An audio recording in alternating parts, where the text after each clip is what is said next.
Good morning, viewers. My name is Ukuribi Essien. Welcome to Oha Gist with Ukuribi Essien.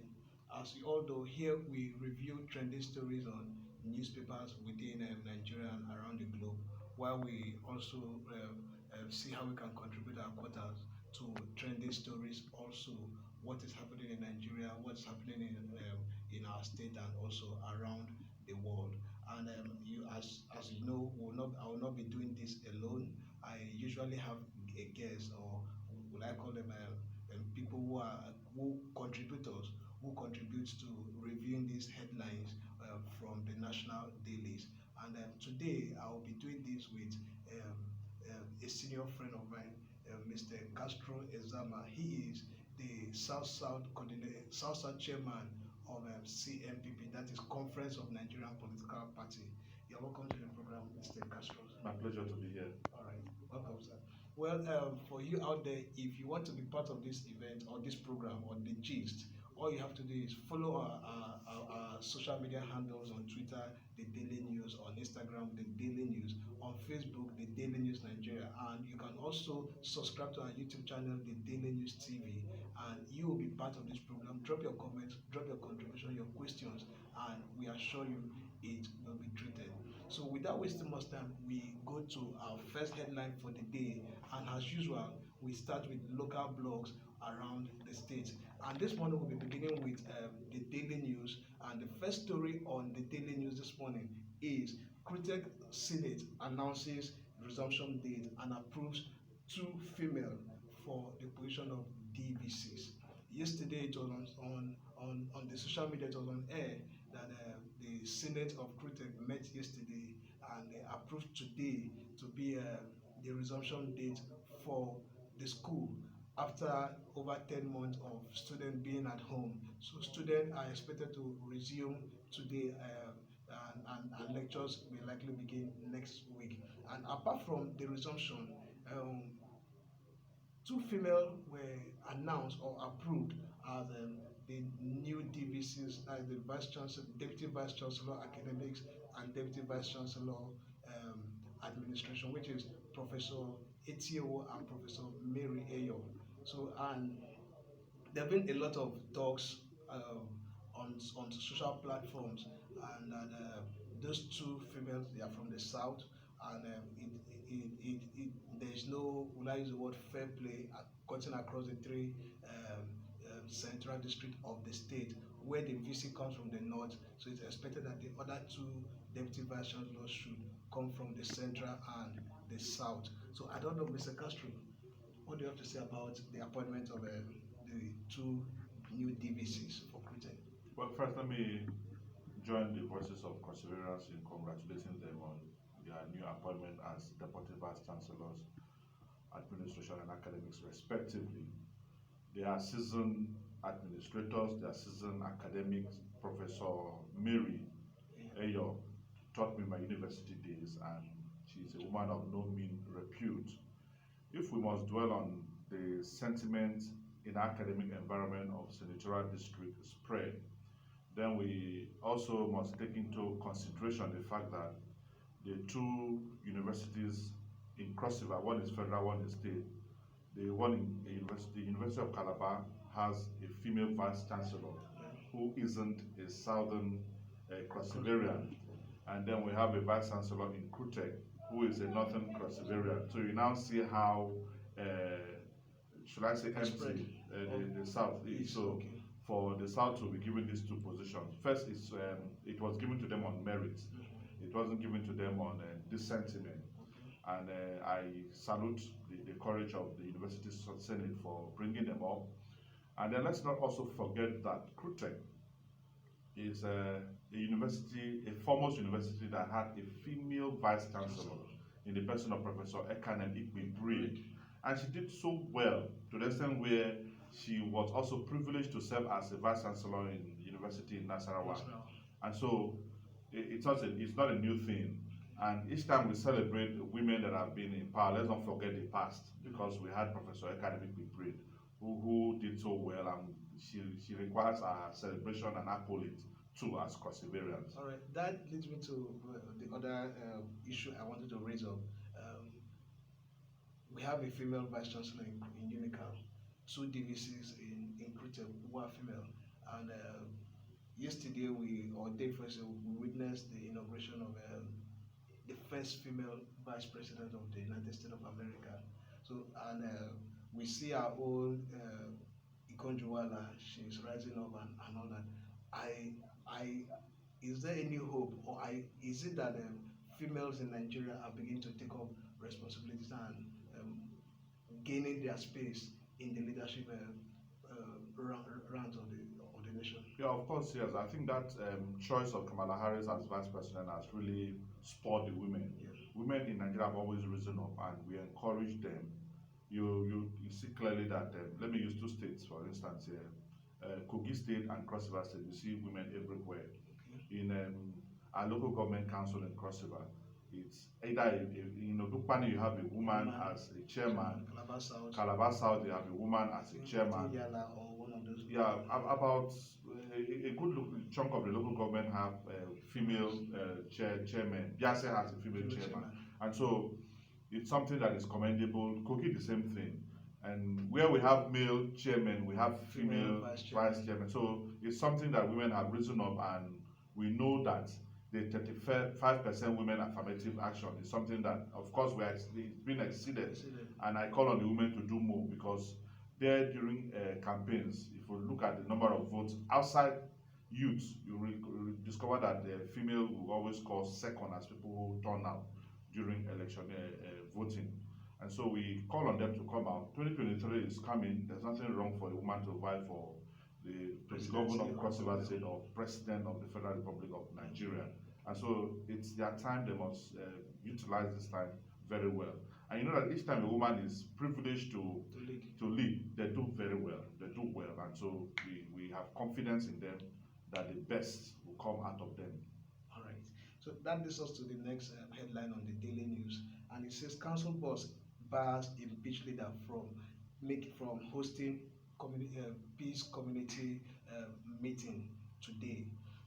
There's this trendy story that have been going on from Odukpani Legislative Council, where the leader of the council was impeached and beaten, and a lot of events have been unfolding. Yesterday, or day before yesterday, the council boss presented her 2021 appropriation bill to the new set of to the new leader or the legislative council yesterday.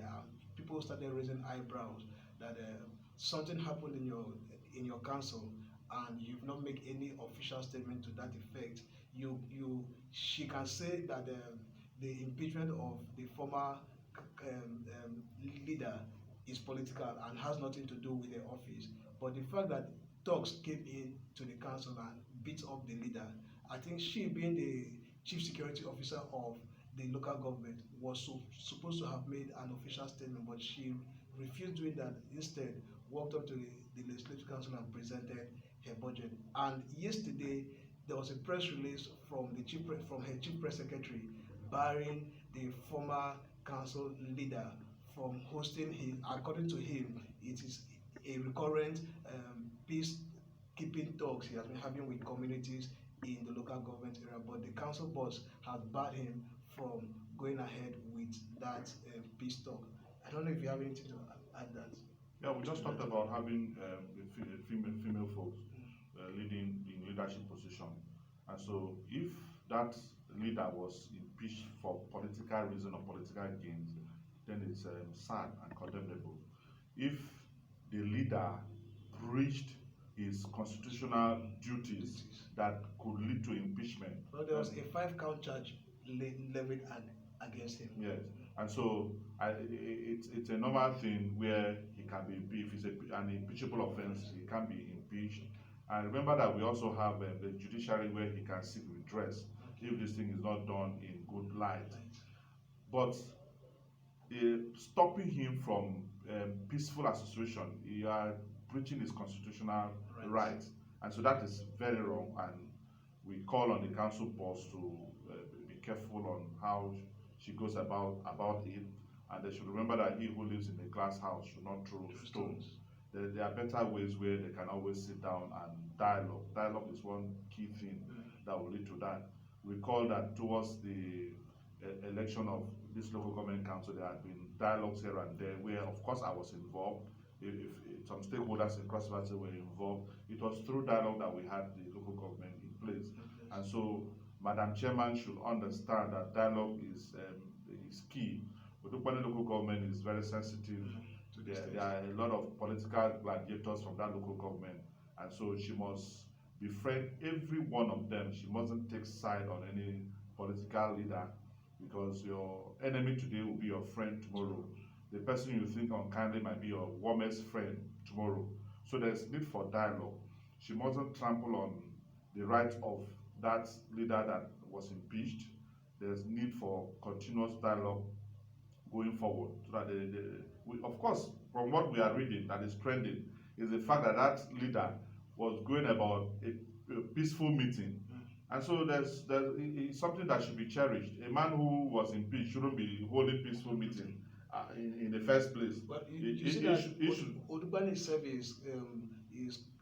has a lot of crisis around his various communities. Yeah. So, and I think almost all the councils in Odukwane local government have one or two internal communal clashes and all that. So he said in his own council ward there are a lot of communal clashes. So he has been meeting with the elders of these various communities and stakeholders to see how to bridge peace within this stuff. That this is not the first time he's holding this meeting, and this is not even the second or third time that he took it as his own, like social corporate social responsibility as a councillor, not as the leader of council, but as a councillor to his people, to see how he can bring peace to his people. So I don't know why or what the fear may be that they are stopping him from holding this.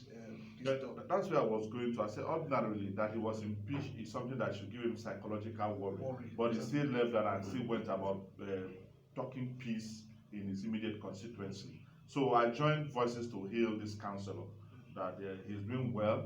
And like I said from the beginning, if the council boss knows that that action was politically motivated or ill motivated, they should review that and see how that young man can come back to his position. Or else they will impeach more than maybe 3 or 4 leaders before the end of their tenure, because it is bad precedent and it's something that people will not want to take it kindly. So for us in the political class, we will look at this matter and begin to mount positive pressure to ensure that the best is done in Odukwane local government. All right. Then finally, on the daily news, we have an APC Critical Committee to be inaugurated today.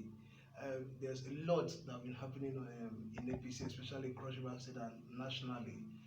Finally, a set of committees were formed and dissolved and all that. And today, a new set, they call it the harmonized committee. So they are harmonized all the various factions in APC in Cross River State and come up with a leadership structure. And that leadership structure will be inaugurated today. And Mr. Castro, I don't know if you have anything to say to that, any word of advice, or what do you think? Will that committee last? Well, I think they are backed by their party constitution. And I want to also think that the constitution allows them to constitute a critical committee. For me, I want all political parties to put up their structure so that we have formidable political platforms in 2023 where people can vie and run elections. So for those who are coming in, I wish them well. They must play by the rules, and most importantly, they should think Cross River ahead of the party. And so I wish them well, I wish them success. Those that have emerged, they should come together and work and move this party forward. I must also commend APC because in their government, we hear that there are a lot of infrastructures in Cross River State, the Ecom Bridge, the Calabar Ecom Highway. There are some patches going on there. We commend them. The Calabar Itu. The last time I'm sure you came to cover, you saw that we went there for a peaceful protest. We hope that by the time rainy season sets in. But there's a new story today that says that that contract has been awarded to Julius Berger. Well, the story of that contract always awarded is beginning to be a point where I think people need to start reciting. There's no year where you will not have at least 3 Federal Executive Council approving for the reconstruction of that road. We hope that this time will be the final approval where that road will be fixed, because if we allow rainy season setting and that road is not fixed, it will really hamper economic activities for Akwa Ibom and Cross River. All right. So we move over to Paradise News. On Paradise News, we have Cross River of Criminality and Crime. Deputy Governor charges new Commissioner of Police. We heard what happened to the former Commissioner of Police in Cross River State, where we lost him to allegedly COVID-19 illness, and a new Commissioner of Police was sent to Cross River State some weeks ago. So he has been taking time out to visit stakeholders where he can have a good working relationship with them in the state. So yesterday he was with the Deputy Commissioner of Police, Deputy Governor of the state, where the Deputy Governor, Professor Evarisu, charged him to ensure that Cross River State is rid of crimes and criminality. And we also heard in the news some few days ago that about 5 or 4 houses were vandalized by the new security outfit of the state governor. I'm talking of Operation Akpaku. That these houses were either owned or were used to lodge criminals in the state. Mr. Castro, any contribution to that? But let me begin by putting my voice to say that may the soul of the former CP rest in perfect peace. Amen. And then to congratulate the new CP who, for me, is a homecoming. He's been in Cross River State before. Yeah. He knows Cross River State very well. And so let me thank the IG for always sending CPs that understand the terrain of our guest state. The current CP has headed Opol 11, and so his Cross River State is like his second home. And so we trust that the best will be done. Let me also commend His Excellency, the Governor of Cross River State, Sir Ben Ayade, for putting up Operation Akpaku. First, putting up an Akpaku where criminals will not even understand the meaning first of Akpaku until when journalists even try to describe that Akpaku to them. To the best of my knowledge and perseverance at large, there's peace in Cross River. Relatively. Yes, criminality is something that is not heard again, and the people are doing well, the security operatives are doing well. I must commend them. The bringing down of buildings owned by these persons, these alleged kidnappers. Well, it's a wonderful thing that building, but I also want to think the other way, that government can take over these buildings. Okay. The government can take over these buildings, they can turn them to hostels. House rent in Calabar, the 2-bedroom flat in Calabar right now goes for nothing less than 500,000. That if you are lucky. Yeah. And so if we have this building, they can take them over, and if they are giving this building for 300,000, for instance, as house rent, it will generate, there will be IGR that goes to the state. And so they should look at it. If this other way will work, if what they are doing is the best for the best interest of the security of the state, then fine. But overall, they are doing well, and I charge them to keep that momentum. They should also move to other local governments where we are also hearing pockets of criminality here and there. I think Cross River State is safe. All right. Relatively, Cross River State is safe, and just like you said, other local governments in the state need this same level of action and security by our security men in the state. We move over to the next news headline on Paradise News. It says Marina Resort is dead and management should be held responsible. And as a follow-up to that news headline, youths have put injunction and asked that the resort should be shut down. Yesterday, when I heard the story, I put a call across to the Commissioner of Tourism and Cultural Development in Cross River State, talking of Mr. Eric Anderson, and shockingly, he admitted to it that what is called a local palace in Biam had been placed at the entrance of the Marina Resort. That is, will I say, a local injunction that nobody should have access to the place, and that the stories of mismanagement is actually, that was not what really happened or why that was done. That there's a young man who is like the CLO of the community, and he was employed to man the gates. So he was one giving out those tickets when people enter the resort. That something happened, and in a way of trying to investigate what happened. So they asked him, um, they laid him off, not completely, but until after investigations are concluded. And his colleagues over in the community took up, went to the place and placed out in Biama and did a lot of demonstrations and the rest. So Eric told me that he put a call across to the managing director of the Marina Resort, who unfortunately is not in the country but will be coming in this weekend. And he accepted that that was what happened, and he has said that everything should be put on hold until he comes back. So I don't know. Is tourism in Cross River State dead? Because just like we've heard, the Marina Resort is actually not working. Even if it is not working as it should be. Let's say last year, Carnival didn't hold because of the excuse of COVID-19, and we also know that the ranch is just of recent that is coming up gradually, and there are a lot of tourism activities in the state. Leboku, that used to be an international event before now, is more or less a local government event, because even people in Calabar do not even know that Leboku have come and gone. And there are a lot of activities and festivities in the state that they are no longer in place again. So I don't know, Mr. Castro. Well, thank you. I'm glad that you put a call across to the Commissioner for Culture and Tourism. And Eric Anderson is one young man that is up and doing.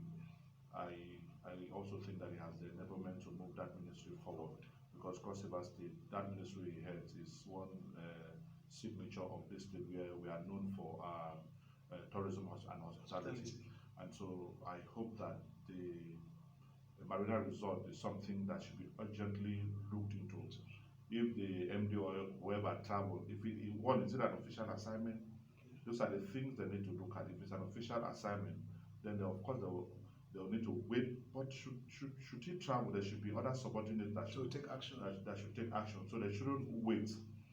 It shouldn't get to a point where we will see a snake. We are setting up a committee to kill that snake.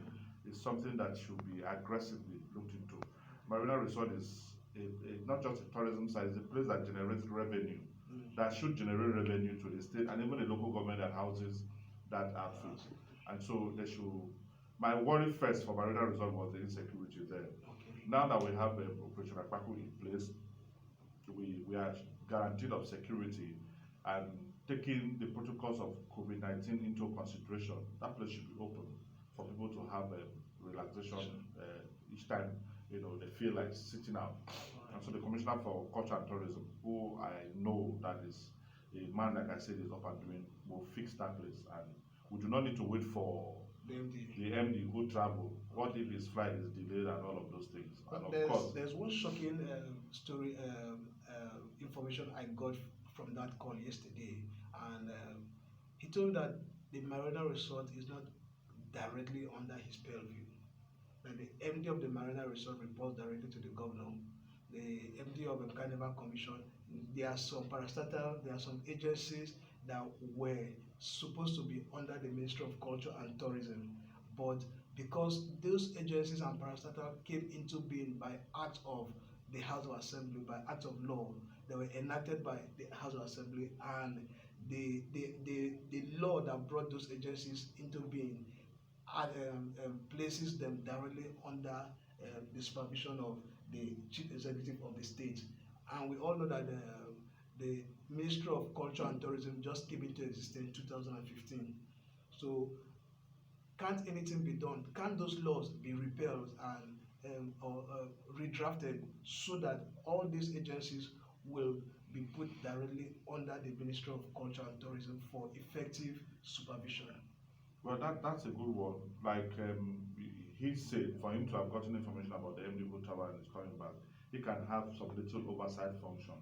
Our governor is a man who listens, so there's no way the Commissioner for Culture and Tourism will, whisper or may send memos to him with regards to what's happening there that the governor will not take into consideration. And so that something should be done. The commissioner shouldn't, just because there are laws that were enacted where they have MDs and so on. If Marina Resort is posing a security threat, we mustn't wait for the MD to put up notices, the state security advisor, even the commissioner for culture and tourism can do something. So every hand must be on deck to revive that place. Yes. All right.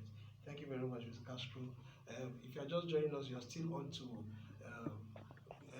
newspaper reviews by the Daily News. And you can join us by commenting, follow us on our social media platforms. On Facebook is the Daily News, the Daily News Nigeria. On Twitter is the Daily News. On Instagram, the Daily News. And you can also subscribe to our YouTube channel where you get the full version of these news, trending stories review on our YouTube, the Daily News TV.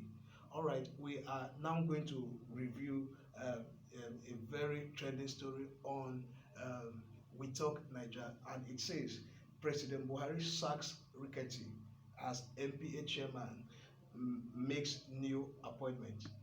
Mr. Akin Rickett is a Cross-Riverian, precisely from the central part of Cross River State, Yako, to be precise, and he was recently made the chairman of the NPA board, that's the Nigerian Port Authority, and when that appointment was made, surprisingly, members of his party, the APC in Cross River State, a faction, took up arms and went to the press demonstrating their dissatisfaction with that selection. And in less than 1 year, Mr. Akin Rickett has been removed as chairman of that board.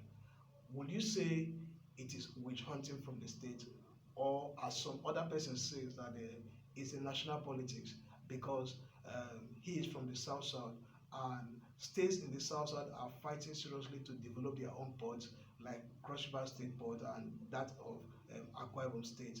But we all know that in Nigeria, the West are the one managing or controlling ports in Nigeria. So is it the fear that a South Southerner mounting that office will gradually move traffic from the Lagos port down to South? So I don't know what's your take on that, Mr. Castro. Well, each time these things happen, it takes my mind back to, I don't know if they are curses or prophecies of the pioneer vice chancellor of the University of Calabar, Professor Emmanuel Ayandele, who said that Cross River State is an atomistic society, perpetually at war against itself. So it's not something new. Even if anybody is appointed, there will be a fight from within his home. And so we have had time where a lot of our sons and daughters who have been privileged to be at the top are usually removed. Recall that before now, it was the head of service of the Federation, Winifred, who was removed. Obla was removed. I didn't see any protest. Obla was removed. He took the grace of God. Obla by now should be in prison. Onogen was removed. And when the Niger Delta minister, Usani Ukurusani, was there, Cross-Riverians were always crying and fighting. He should be removed. Even Jedi Agba, who is the minister of state, a Class B minister, I'm sure there are petitions against him for him to be removed. But let's recall that when Obla was removed, no Cross-Riverian replaced him. Winifred Oyeta was removed, a Yoruba woman replaced her. Akin Rickett has just been removed. A Yoruba man has replaced him. So even Onogen was removed. It was not a Cross-Riverian. Yeah, Onogen was removed. So if it were something that a Cross-Riverian is removed and that Cross-Riverian takes over, we also need to know this, and this is the truth. Cross River State is far from Abuja. The politics of this country does not have one Cross-Riverian inside. So when they read the inner caucus of the politics of Nigeria seat, there's no Cross-Riverian there. In fact, if they ever say they need a Cross-Riverian, and Akwa Ibom will attend and put his name as Efiop, because in Cross River we have people by that name too. And so we don't have Cross-Riverians there, and it's so sad that we keep fighting ourselves. The earlier we come together, the better for us, because the infighting is something that didn't start today. The man who put up the infrastructure we enjoy in Eswene, in Cross River, there were Cross-Riverians who abused him as at the time. When Donald was putting up the Obudu cattle ranch, in fact, an Obudu person petitioned Donald to the presidency. And so it's not something new, and we hope that we will repent of these things as fast as we can. I hope so too. Like somebody once said that Cross River, we hardly have let's say national figures who, just like Mr. Castro have said, we hardly have these figures who are always there to defend and stand in for perseverance. There was a time I was being asked on radio that is Wike making himself a godfather of PDP in the South South, and if I support godfatherism. And I said, if Wike has decided to become a godfather and he's doing it very well, then let that type of godfatherism stay. Because I remember when this woman from NDDC was threatened and about to be removed and also about to be arrested. It was her state governor who came out, went to her house and rescued her and ensured that she wasn't arrested. And I was like, how many of our governors, how many of our national figures, how many of our senators in Cross River State have been able to at least speak up or at least put a call across to the president and say, this man, don't touch him, he is this, is that, and all that. I think it's time we stop fighting ourselves. It's time we stop witch hunting ourselves. If anybody in the state has been appointed and we are not satisfied with it, let it remain with us, because at the end of the day, it is to the glory of the state. And just like Mr. Castro has pointed out, all the people who have been removed from their various offices, especially in this Buhari's government, were never replaced by perseverance. Time is not on our side, so we'll just take two news headlines from the national dailies and we'll wrap it up from there. So first on Vanguard, we have Joe Biden's lift Trump's immigration visa ban on Nigeria, and I think it's a trending story. It's something that has called for celebrations in Nigeria and for Nigerians. What do you think, Mr. Castro? Well, for me, I differ a little bit. The earlier we come together and develop our country, the better for us. Okay. Nigeria should be the America of Africa. Okay. And like Nelson Mandela said, that the day Nigeria rise up, Africa will rise up.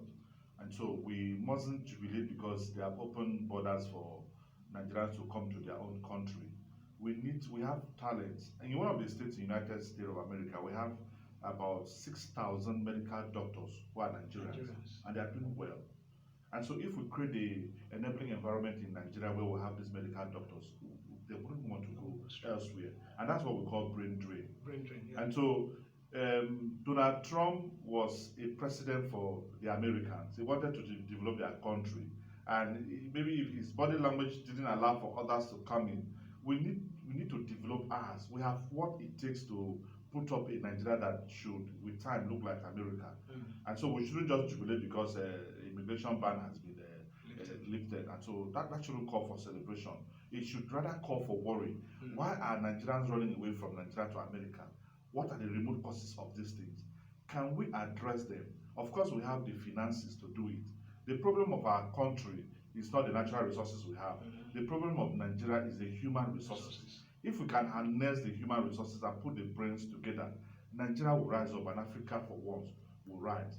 And so, well, for me, I wish Joe Biden success as a president, and we want America to be the best. That's where we have the world power. And so, for Nigerians to go to America, most times they don't come back. They don't come, even they even celebrate. You have a son that wants to go to America, it's usually Christmas for that family.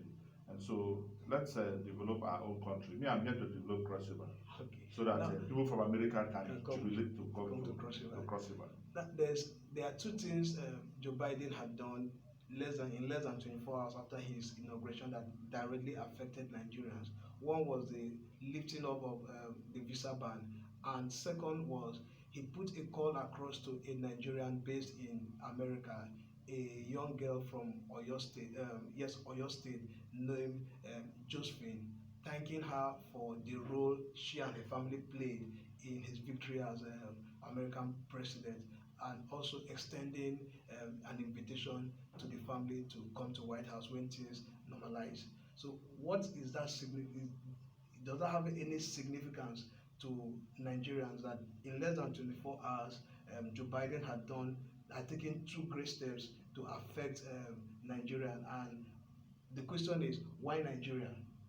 Why not other countries? And if it must be an African country, why Nigeria? Nigeria is a choice country. Like I said, we have the best, one of the best brains in the world. If you go to ICT, even though you see these things attributed to India and so on, you have Nigerians there. And so for him to have said that that Nigerian family assisted him greatly is among the first calls, for phone calls he has made. It shows you greatly how important our country, Nigeria, is. And so I feel elated that the Nigerian was called by the the biggest president in the whole world. And so it's commendable, and we hope that it signals better things for our country. You know, Barack Obama was president. In fact, there was a time where Nigerians, during Obama's campaign, they were almost contributing money. I had a 1,000 naira ready to contribute as at the time. What were the impacts after he became president of the United States? What did we enjoy as a result of his presidency? And so we hope that it doesn't end at the phone calls. We need those services from the United States, especially where the insecurity we currently face in our dear country. President Buhari has a wonderful goodwill for agriculture, and the states in the north who are ravaged by the insecurity are states that, if the security is put in place, they will be booming in the agricultural sector. And so we hope that Joe Biden in his presidency will be in a hurry to assisting us in the area of insecurity in our state. All right. So finally, in we our have, country, sorry. Okay. Finally, we have Uganda opposition supporters wait nervously for next move. We reviewed a headline here some days ago about the presidential election in Uganda, where Bobby Wine, a 38 years old musician turned politician, gave the incumbent president a tough fight, and some days later the election was announced. The election results were announced with the incumbent president gaining about 50 something percent of the vote, and Bobby Wine had about 38% of the entire vote in Uganda. And this is the first time that a young man of that age putting up a tough fight for that presidential race. And we all saw what happened during that election. We all heard what happened during that election, where the internet in that country in Uganda was shut down. And as I speak up to date, Bobby Wine is still under house arrest. And though he is saying that elections were rigged and all that, so and his supporters are waiting anxiously what should be the next move. Do you think he should go to court, or do you think he should just accept defeat? Well, if he's sure that that election was rigged, he should go to court to seek redress. Even Donald Trump, an incumbent president, went to court. So court is not a bad place to go to. He should go to court, and or if they have their tribunal, they should begin from there and maybe get to the last court, if they have a Supreme Court, to see how he can seek redress. If he can win from the court, there's no problem about that. But the incumbent president should know that, one, age is not on his side. Two, that a 30-something-year-old person could come to run election with him should signal to this president. Remember when the man became president, Bobby Wine, the first time he became president, Bobby Wine was less than 10 years. What? Bobby Wine should be around 4 years. He was 4 years of age. And so right now Bobby Wine has grown up to be 30-something years. This president should understand that there's time for everything, and he should look at resting and to enjoy his old age. So Bobby Wine, and of course the house arrest. If Bobby Wine, from what we have read, has not posed any threat to Uganda, there's no point putting him under house arrest. Our African leaders should understand that power is transient. They should also know that if they win, they shouldn't intimidate opponents who came out to run election. Bobby Wine is more or less his grandchild, so to speak. And so he should extend love to him and allow him the freedom to head to court wherever he is. And Bobby Wine, of course, will not cause trouble in Uganda. He knows that he needs to play by the rules for him to get to where he wants to go to. And President should be careful in handling the affairs of Uganda.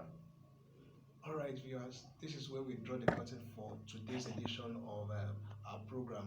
Like I said, if you can join us by searching for us on Facebook, The Daily News Nigeria, on Twitter, The Daily News, on Instagram, we are also there on as The Daily News. Then follow us and subscribe to our YouTube channel.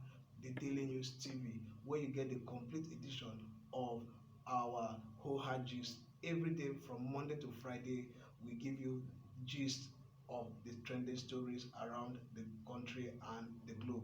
So with this, I'll say, Mr. Castro, what's your last word for our viewers? The last word, I'll take it back home in Cross River State. We must rise up. For me, I'll be granting a press interview very soon on the removal of Akin Rickett. It's going likely that the South State we shall be protesting for two reasons. One, that Akin Rickett should be reinstated as the NPA chairman. We will not sit down and watch this happen. Two, that the states in the Niger Delta region should be constituted and should have representative in the NEDC. Enough of the, what do you call it, the forensic audit. Forensic audit is taking almost the tenure of President Buhari. And so we'll be granting this to send a signal to the federal that if they don't do this, we shall take to the streets to protest. In fact, we are carrying our mattresses and mats to Abuja to ensure that our voices is heard. This is something that we are doing this on our own. Nobody is sending us. We are doing this to send a message that in spite of the resources coming out of South, we shouldn't be treated like that. Akin Rickett's NPA chairmanship removal is not about Cross River, it's about South. South must be compensated accordingly. Thank you, and I must thank the Daily News. You're doing well. Thank you for the information you are putting across to our people out there. I know that the Daily News will go places. Thank you May very God much. bless the Daily News. Thank you very much. So viewers, we call it a day from here. See you next week. See you on Monday as we come back with fresh gist for you. Bye. Have a blessed day.